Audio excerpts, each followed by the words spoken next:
Welcome to Trending in Education. Mike Palmer here. Very pleased to be joined by an old friend who has not been on the show yet. So I'm very happy to get Mark Davis onto the show. Mark was the CEO of a company called Mozen. He's now headed back to a role in education where he's been doing education jobs of various capacities over the past 20 plus years when I've known him. Before we get to any of that, Mark, I just wanted to welcome you to the show. So welcome to Trending in Education. It's great to be here. Thanks for having me. Yeah. So truth be told, this episode is about to drop on April 20th, which is a day when many folks are curious about the cannabis industry. And we're going to talk about Mark's experiences there shortly. But before we go there, Mark, you have a long and storied history in education in different capacities. Can you walk us through what got you to this point in your professional life? And I hear there's some professional news that you may want to share as well. So take us on your journey as a professional.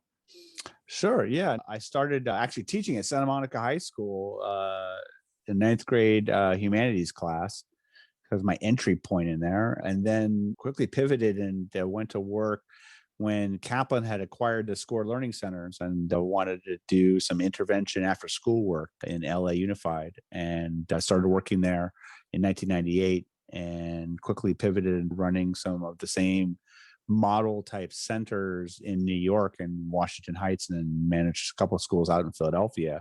That's when we met when I was working out in New York doing that, and got involved on the sales side as we grew through No Child Left Behind being passed. And then Kaplan's K-12 group expanded, and I expanded kind of some of my roles, getting on the implementation side, and then quickly moving into the sales side, sales management, and then moved to the West Coast and built out some business out there, then moved back to the East Coast.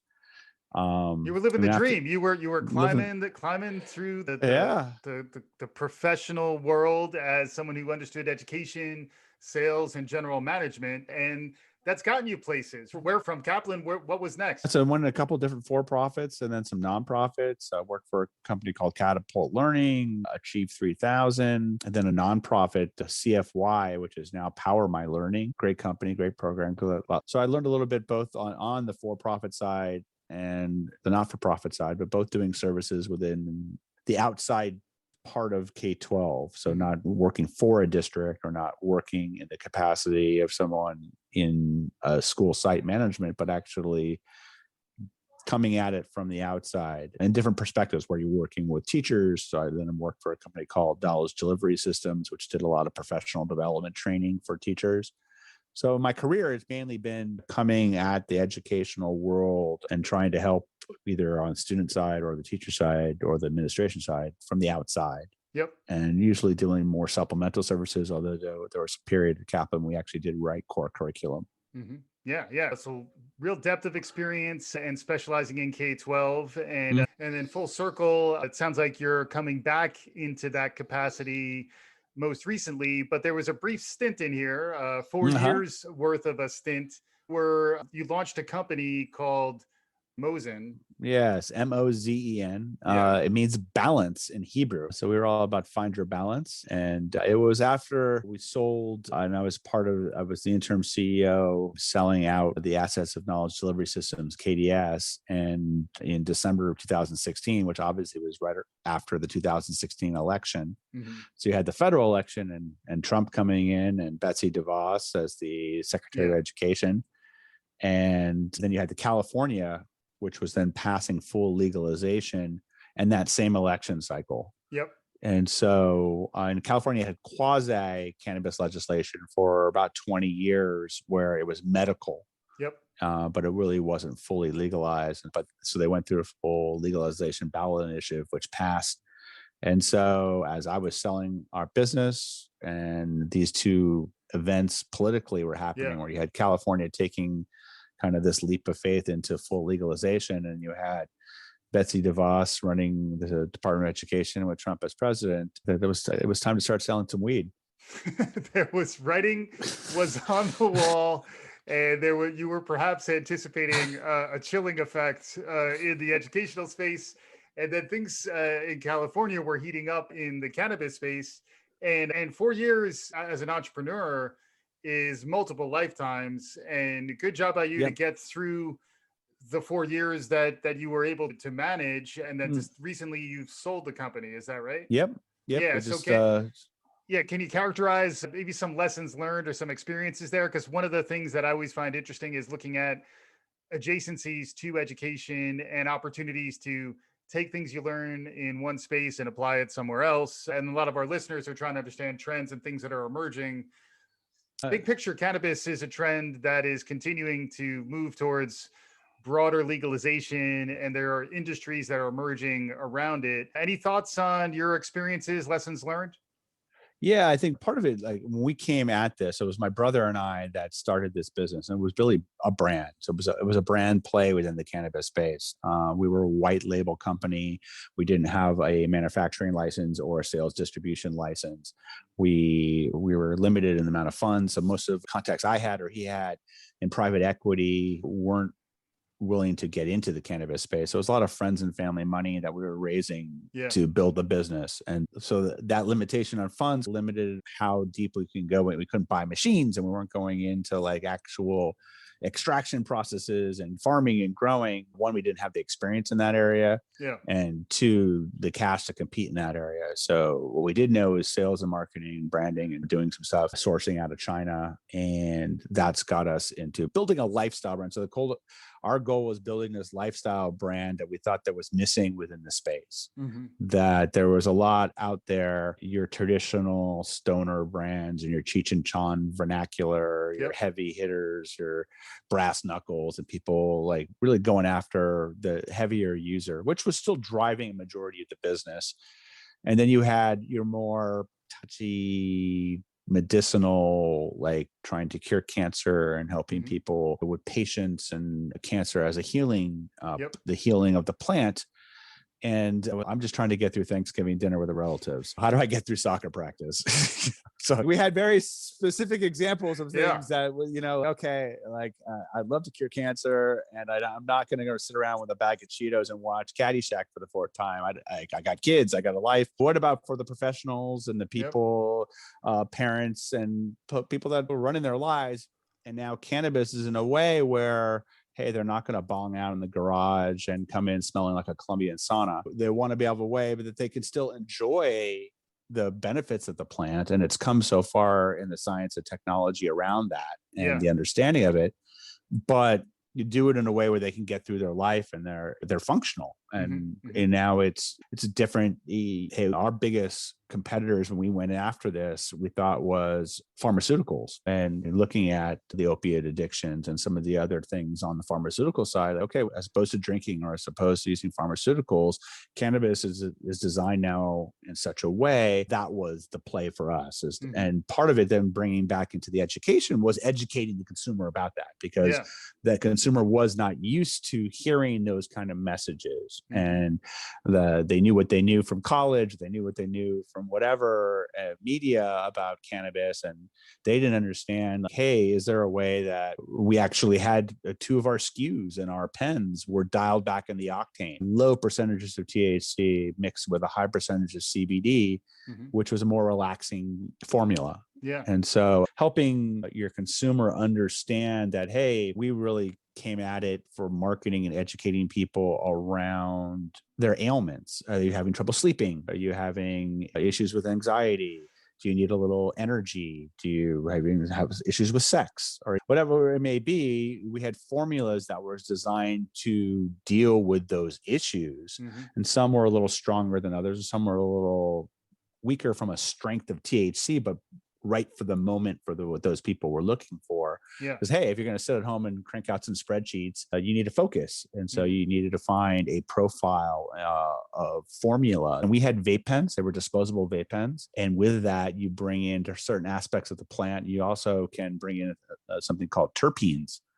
And those terpenes were more important than the strains people were talking about in the normal world of cannabis. It was, instead of kosher kush or pineapple express or these different strains, that wasn't as important to the end user as you're using myrcene as a terpene, which then helps someone sleep. who is Mhm. having supple sleep issues. And there's Yeah. other different terpenes that are helping that person focus, or there's another Yeah. terpene that helps someone have aphrodisiac Right. qualities. It almost reminds me of the molecular gastronomy movement, and then the same thing around wine, where the more scientific elements of the breaking down of the component parts that cause different types of reactions and then mixing them together. So you would hire the equivalent of like your brewmaster. There is Sure. someone who's responsible. Can you talk through how the operation was set up? Yeah. So working with our manufacturer, which was up in Oakland, that was exactly it. So we set aside the kind of profiles. We started with 4 of them that we wanted for the end result of the formula. Again, something focused a little stronger, indica based, that helped someone sleep. And then something was dialed down for just anxiety Mhm. and sex, aphrodisiac qualities, a more chill. Then something that was a little more pep and, hey, more energy. You're going to go out with your friends and have a good time and have some fun. And then there was, hey, I need some focus, and where you're dialing back the strength, but you're also trying to not like necessarily chill, but actually get focused on something. And so with that, it was going through various terpene formulas, which is again a balance of smell and taste as creating certain emotions into the Mhm. end user. Mhm. So it was less, important that we were using strain X for that formula as it was we were using limonene or pinene or these different Yeah. terpenes. So these Mhm. different, and then doing that in a way, as you mentioned, like the gastronomy and like some of the wine movements, we didn't want to be too complicated. So I was trying to keep it simple. Like you walk into a dispensary, which is a place where you can buy cannabis. It's a very overwhelming experience, even for someone like myself that smoked their share of cannabis earlier in life. I'd walk in there and be very confused. Now, how's my wife going to deal with that walking into that situation? So part of Mhm. it was really trying to create both packaging and marketing and educating the consumer and educating the bud tenders and the people that were going to talk about this in a way that was not too complicated, that didn't use a lot of scientific terminology, that just cut to the chase. So Yep. we did that just like a naming a formula. Good night was the name of the formula that helped people sleep. Mhm. And rest and chill was the name of the formula that helped people, quote, rest and chill. So Yeah. we put dots on the pens. How strong this was 4 dot pen or out of 4 or 3 out of 4 or 2 out of 4 so people could understand, okay, this is not that strong. Mhm. It really was more the effects based marketing and education of what you were trying to do and keeping it simple, both Mhm. the way we use disposable pens that didn't need to be charged up. They didn't need to have a complex battery that screwed into a cartridge. We thought that was just simple enough. People could travel with it. People could gift it. Yeah. It's just so again, our motto was always simple and safe, Yeah. and high quality. And we thought that connected really well to the demo, which was much more professional, Mhm. suburban, a little older, and just they weren't looking for kind of complex answers to here's 30 different wines you could pair with your fish. Right. It's just like, Just so it give was me a much, Chardonnay and let me get on with my life. Yeah. but make it be a good Chardonnay, make it be a Chardonnay that meets the needs of what I'm trying to deal with that day, For sure. and keep it simple. And Yeah. I think that was really, and that brought a lot of the aspects of education that I had into the cannabis space because no one was doing that. And we also brought in a little humor. So we'd laugh at ourselves as these, it's cannabis. So if you can't Yeah. laugh at the fact that your mother-in-law is coming over and you need to like deal with that situation, that's funny. I've got 2 kids and they're driving me nuts. How am I going to get through this day? You can laugh at life. So a lot of our branding and marketing was sort of just laughing at people and life and how you would actually end up using cannabis was really funny because those different situations. I brought out soccer practice, or you brought Mhm. out, hey, I've got Mhm. this event going on, or this bachelor party, or this going out with some friends, or this is obviously pre-COVID. Yeah. uh but that was missing from the space too, because again, there was very stoner language and Mhm. very Cheech and Chong vernacular going into the space. And then there was also this very medical serenity and Yep. bliss and mindfulness terminology that was out there. Yeah. And we were trying to cut through the bullshit and just get to the chase and Yeah. have some fun with that. So what happened though? This all sounds, maybe it's just you've polished your pitch over the years, you've sharpened your axe so that I'm ready to chop some wood. Where did this all lead to? Because there's another chapter now too, where you've now sold Mozen and you're returning to education. So can you help us understand that part of the journey? Yeah, I think part of it too, if you ask, we started off probably in the wrong space. We were building a lifestyle brand. And with that lifestyle brand, we wanted to have beverages and topical lotions. As I mentioned, we started in the vape pen space, Right. which was a hot space. So that has its both opportunities because it was really one of the biggest growth categories when we started 4 years ago. And also that's challenging because you have a lot of other companies getting in there that have a lot more firepower as far as dollars behind them, or they're vertically integrated, they're growing their own, they're manufacturing their own, they're selling their own. So their Yeah. margins are a little better. We had very thin margins, so we couldn't play around too much and be aggressive with pricing either because we didn't have a lot of the funding that allowed us, okay, build out a loss leader, Scale. build the Yeah. brand, lose a little money for a few years. And then we didn't get that. We didn't have that luxury. And then you get into what happened with the vaping category, with the national vape scare that Yeah. happened a few years back. That killed us. One, because we hadn't had a chance then to pivot into these other categories. And two, our users were the first to jump out of that, even Right. though these were not mostly cannabis problems, Yeah. they were mostly tobacco problems. So we weren't Juul and weren't using artificial flavoring, Sure. or even on the cannabis side with the vaping, it was these companies that were illegal on black market products and they were making things. Our stuff in California, things were so compliant, the rules were so stringent. I had more hoops to go through than things you'd buy at Whole Foods in the organic section. Like this Yeah. was like, you had to go, and those that were doing it right, like us, really there were no outside substances, there were only Yeah. natural terpenes coming in, and but we got caught up in all of Yeah. that. You're trying to develop the market, and then all that they're seeing is the risks of vape pens. So they just They were the first exited. out. Yeah. Hey, if you're going to even exited vape pens and maybe they stayed in cannabis inside it, I like it, but I'll try edibles Yeah. now, or I'll Right. try some other categories that aren't Mm-hmm. less risky. I'll Mm-hmm. just go out and stick with wine club, where now my wife, there's some really good cannabis beverages out there, which is something we had looked at that mix CBD and THC in there, and she drinks those at night. She's never smoked pot in her life, Yeah. but she drinks those religiously now, as Mm-hmm. opposed to having glasses of wine at night. It helps her sleep. It's Yeah. less calories, gives her even less of a buzz than wine, but calms her down and relaxes her and does that trick. And I think if we had gotten and started into what was a smaller category like beverages, or a smaller category like topicals, and Yeah. maybe there was less competition and we could have probably grown a little smaller to start, wouldn't have got caught up in that vaping crisis, which really, again, hit us hard because Yeah. it hit everybody hard in the industry. But if you're a brand that's really focused on professionals and suburbans, the last in market, they're also the first out. Yeah.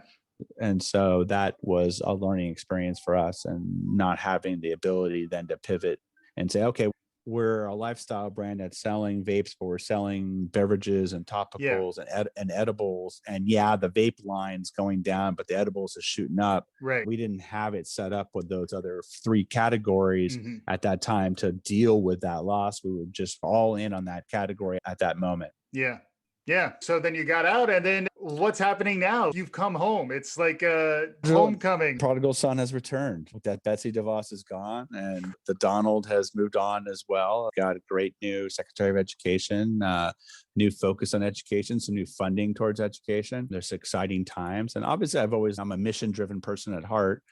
And so being at a place where you can really drive the educational experience and help teachers and help students and districts fill in. There's a lot of gaps now. You're dealing with post-COVID and a lot of learning loss that's Yeah. happened. I've got two kids that have been dealing with virtual education, both in middle school and elementary school the last year and a half. And seeing what they have tried to work well, but what some of the challenges are and what districts now are going to need to do to fill in those gaps. I really wanted to be a part of that. And I just, both the kind of the 4 years away and then the living it with my own children got me wanting to get back in now and seeing how obviously important education is, and but being with a company and organization that can really help fulfill that. We're excited at Varsity Tutors coming into the K-12 space and doing some good.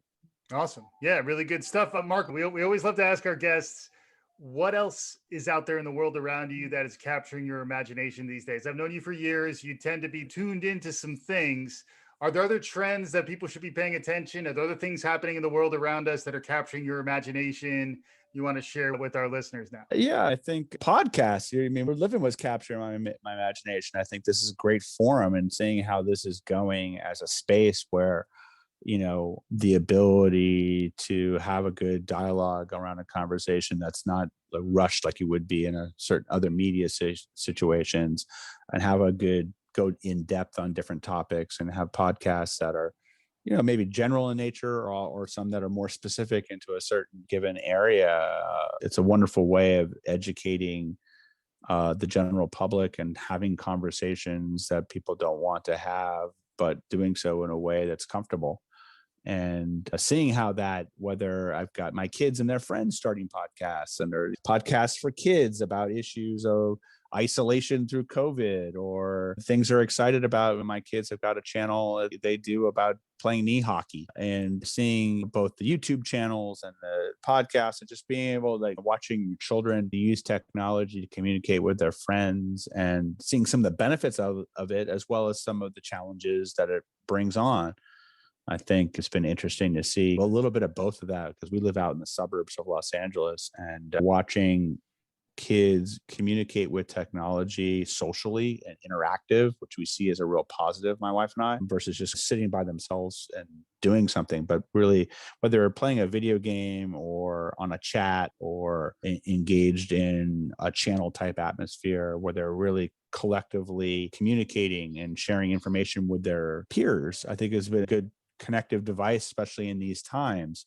And then you have the other side of it where they're out in their streets and they're riding bikes, and it's like Goonies in the suburbs of Los Angeles, which is, I think there has been a period where that hasn't been happening, where kids weren't out on the streets and riding bikes and doing things outdoors and connecting with each other. And so seeing both of those sides happen with my own kids has been exciting. Yeah. And then last thing, the name of the show is Trending in Education. Any thoughts on trends in education, or you were talking about your kids' experience, what they're Well, it's doing going to be this? interesting to see as we come out of this COVID experience, what things that have changed in the last year and a half will have staying power, and what things will go back to the old normal. Yeah. And I do think that one of the things that's going to be imperative is how districts communicate and connect with parents. And parents have been so much more involved in the last year and a half in their own children's education.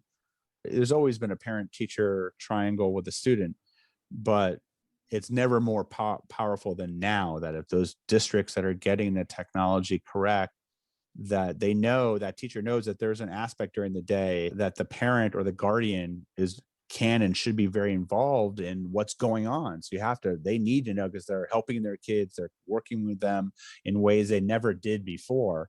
And that's a good thing if they're trained to do that. So the ability to be able to connect with the home, and making sure that those people are understanding what's going on, train professional development, that's always tend to be geared to the teacher, but how much training are the parents getting, or is grandma getting, or is the guardian at the house getting on whatever tools that child's on. And I got my kids and my middle school students on an entirely different set of tools than my elementary school student. And so that could be overwhelming as a parent too. You're learning 3 different platforms, 4 different software programs, and yet I got it. I come from education and I know a lot about it, and it's overwhelming for me, and I can do a good job with it, but I can only imagine someone who doesn't have my background trying to navigate those waters. And I think the trend in education is those districts and schools that are going to be good at connecting those dots for people, because this is going to be with us for the long term. Even though kids will be back in school, more getting direct instruction, that triangle is going to need to be firm for a long time. Yeah, it makes a lot of sense. And to tie back to your origin story, it sounds like that's a space where you're looking to operate as well. Who can help those school districts and those teachers to connect not just to the student and the teacher, but also to the parents and the family. It does require folks with a wide range of experiences, and you've flexed them so far in this conversation. So as we're wrapping up, Mark, thanks so much for joining. Any final thoughts, parting thoughts as we conclude here? No, I think this has been a great conversation. I love what you're doing. It's great for the educational community to have an outlet to share some of these thoughts and talk about what is going on and what the trends are. And I'm excited to keep up and see what's next. Awesome. Mark Davis, back like he's been here the whole time, back in the world of education. Thank you for sharing your knowledge about education and also about the cannabis industry, since this is our 420 show, and always great to have a friend on the show. So hopefully folks enjoyed it. Let us know what you think at Trending in Ed on Twitter. You can follow me on LinkedIn. We're also at trendingineducation.com. Write us a review, share the love. We'll be back again soon. This is Trending in Education.